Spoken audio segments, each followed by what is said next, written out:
Hey everybody, my name is Steven and welcome back to the Storytime channel. Without wasting any time, let's get into our stories of the day. You disowned me? So? That's no reason for keeping us out of your weeding. So not my story, but my best friend I will call JJ, and happened about 2 years ago. I have his permission to post it. JJ came out to his family when he was about 27 years old. Aside from them, everyone else in his life knew he was gay. And there was a good reason for it. As he expected, his parents reacted horribly to the news and basically disowned him at the moment. They later told both extended families, and his uncles and grandparents cut him off too. His maternal grandmother went as far as to try to take him out of his dead maternal grandfather's will. She failed due to the will's conditions. No one could modify it, not even the main representative, aka Grandma. And homosexuality was not listed in the conditions that could not make the inheritance void. Or Grandpa didn't expect it to happen, or he just did not care, take your guess. JJ was legally the partial owner of some properties and also got a substantial amount of money, which got even bigger when he reclaimed in cash his corresponding share of the houses, which forced his family to buy them from him. The other option was losing the properties in a public sale as stated by our country's laws. JJ didn't need the money actually. By this point, he was a moderately successful professional and lived in his own apartment, but it severed any legal binding he had with his family that could become a problem in the future. He still kept good relationships with his sister and most of his cousins, but even if they invited him to family gatherings, he always declined. Fast forward 3 years and JJ is getting married to his longtime boyfriend Sky, whose family was the polar opposite of JJ's. When they found out, they made royal wedding style plans for the guy's elopement. They were, are very wealthy, and JJ contributed to the whole extravaganza with a portion of his inheritance. He invited as his guests his friends, including here yours truly as his best man, some co-workers, his sister, and the cousins he still spoke to. Don't be wrong, it was a lot of people. The wedding was amazing, done in an underground, literally speaking, it was a freaking cave venue. His sister took him to the altar, there was an orchestra playing, etc. Fairy tale style. And after the party, I can't remember half of it because I was so drunk, but it was from another world. They said go big or go home, and they really went big. But enough of the context, you came here for the juicy part. JJ told the good cousins not to tell anything to his parents or the other family members about the wedding, because he didn't want trouble. But obviously, the next day, their social media accounts were full of pictures and word spread out like fire. At first, it was small things. He started receiving calls of some aunts about why they weren't invited, the bad cousins complained via Facebook, and other nuisances. He just ignored them and blocked numbers and accounts. He did not want or need to give explanations when they had all made clear their positions years prior. But one day, heck came directly to the door. His parents, P&M, his maternal grandma, MG, and his paternal grandparents, PGS, all the heads of the families came to visit. How they found where he lived is still a mystery to him. Sky was working and JJ was alone in the house, so there was no one to help him against the Crook Squad. His name, not mine. I can't actually transcript because he didn't use exact words when he told me this, but it seems at first they tried to be gentle, asking how he could leave them out of such an important event that directly affected the family. Dudes, really? And things like that. His mom even used the "you took my chance of seeing my only male son marriage" argument. He pointed out that they were the ones that expelled him from the family and that they hated everything gay. Half of the wedding was LGBT crowd, if you were wondering. They classified his exile as a misunderstanding. The bickering between the six continued for a long time until he got tired and asked what they wanted, as he could not redo the wedding. Maternal grandmother spilled the beans. "Ungrateful brat, at least compensate us for not inviting us to a wedding we paid for." That was the problem. Maternal grandmother and his parents were mad he had used the family money on the ceremony. He told me they actually thought he paid for everything and had burned out all the inheritance when it was more a 30 to 40% of the deal. Sky's family paid more and JJ still had inheritance money, and they wanted it back. They had brought the paternal grandparents with them as an additional emotional leverage. As I told you earlier, JJ had made sure that the money had no legal bindings to his family anymore. But for some reason, they still believed it was theirs to a point and were mad he had spent it. He confronted them, and they threw away their facade. What came next was a serious fight in which both JJ and his father ended up hitting each other until the neighbors called the police. Charges were pressed on both sides, but in the end, the case was declared a tie. Don't ask me how that was possible because I don't know. And JJ was not forced to pay 1 cent. He was also able to ask for restraining orders against all of them. Till this day, JJ is still shaken about the event. He had prepared himself for years knowing that his family would hate him because of his sexuality. But he still retained some hope that far in the future, they could mend things up. He lost that hope after they tried to emotionally scam him. Thanks for reading. Is there anything you'd want to say to these family members? Let me know what you think about them, or maybe what you would want to say in the comments below. Entitled Aunt wants my necklace for her daughter. This story is from 4 years ago. So if you're reading this, you're probably thinking, what's with this necklace? What's the big deal? I'll tell you. My great-grandmother survived Mengele twin experiments. She and her twin sister were the only ones in their family to survive the Holocaust. After the Holocaust, my great-grandmother went to Ireland and her twin sister went to Israel. But the necklace survived the Holocaust and thankfully wasn't stolen by German leadership during World War II. It's a tiny diamond on a gold chain and in a circular pendant, though the setting and chain have changed throughout the years. The story starts when my great-grandmother died of natural causes in 2016. She went peacefully and I think she was relieved to go, as her sister died a few years before.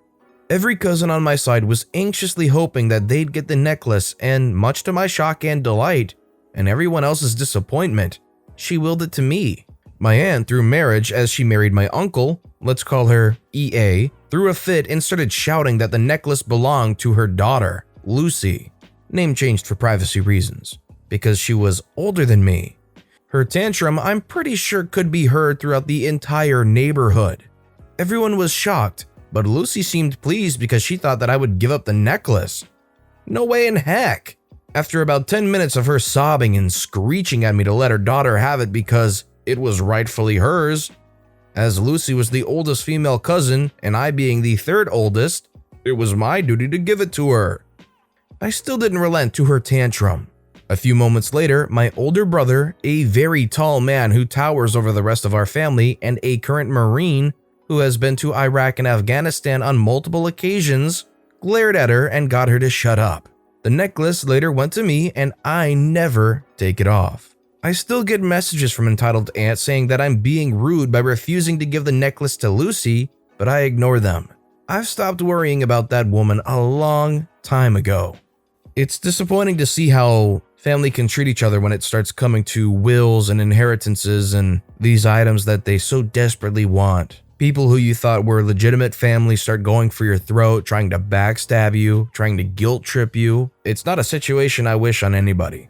Entitled Mother will do anything to obtain her son's favorite newspaper.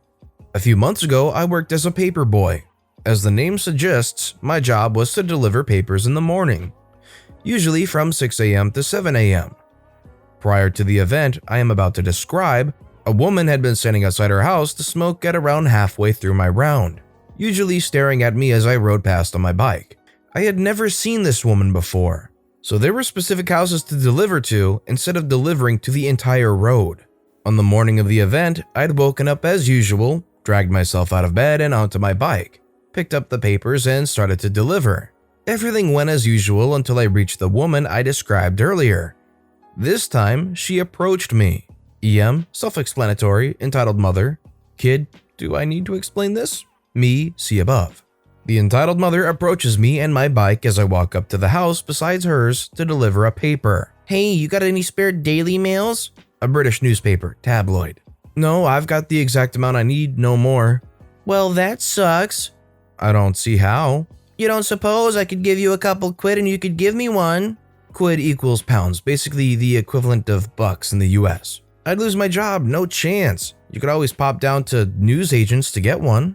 Don't you understand? I need one now. News agents is a half an hour walk away. So, I'm not losing my job so you don't have to walk for half an hour? The entitled mother starts to get angry. Listen, my son loves reading his mail.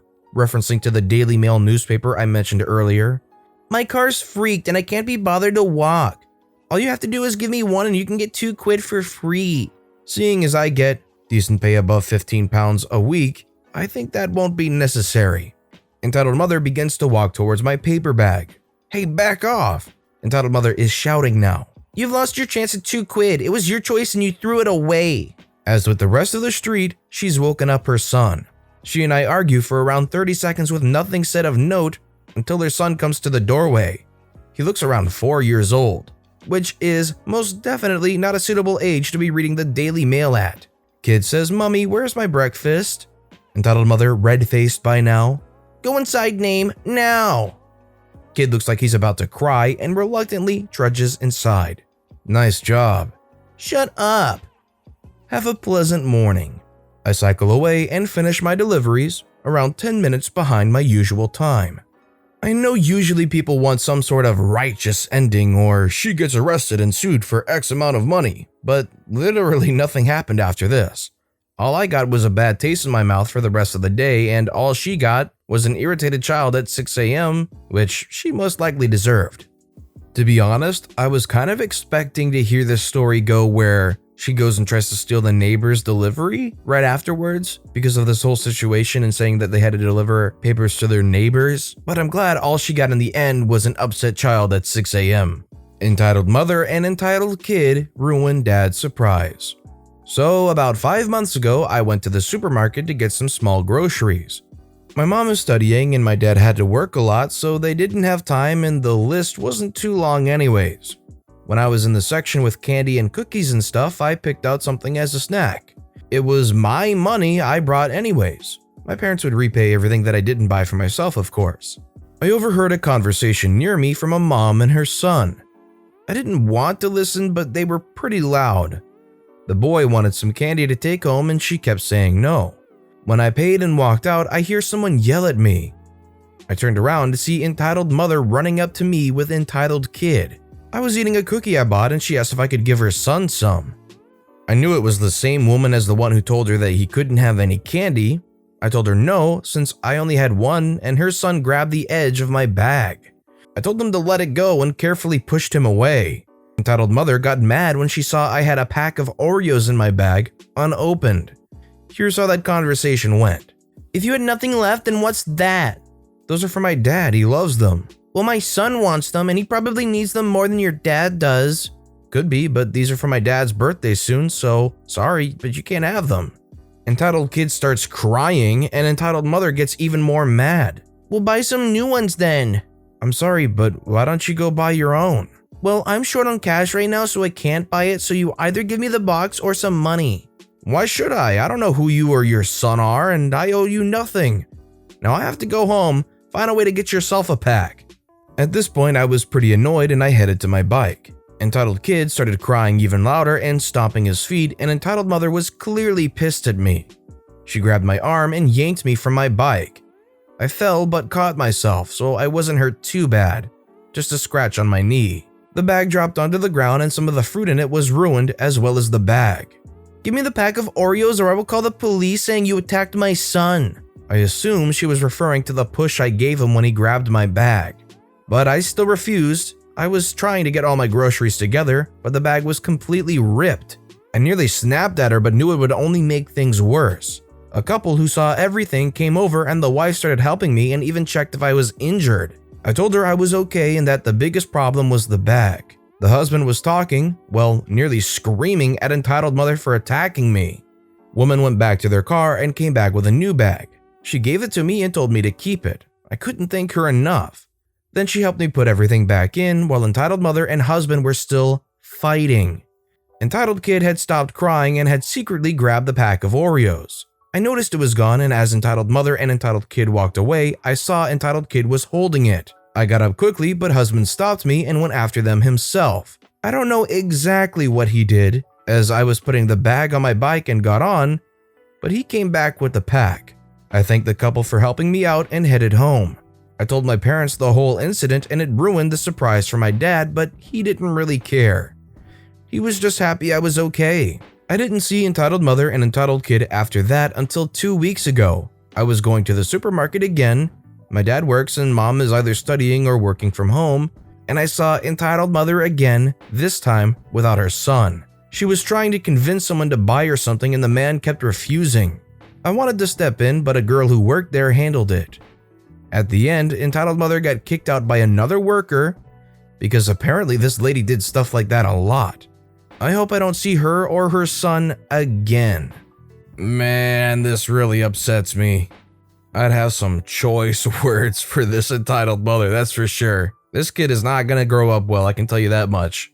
But with that being said, that's all the stories we have for today. So what I want to know is which of these stories today that you've heard are your personal favorite and why?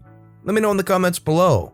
And thank you all so much for watching and listening to the Storytime channel. If you haven't yet, please consider subscribing. And don't forget to turn notifications on so you'll never miss an upcoming video. Thank you all again for watching and listening to the Storytime channel.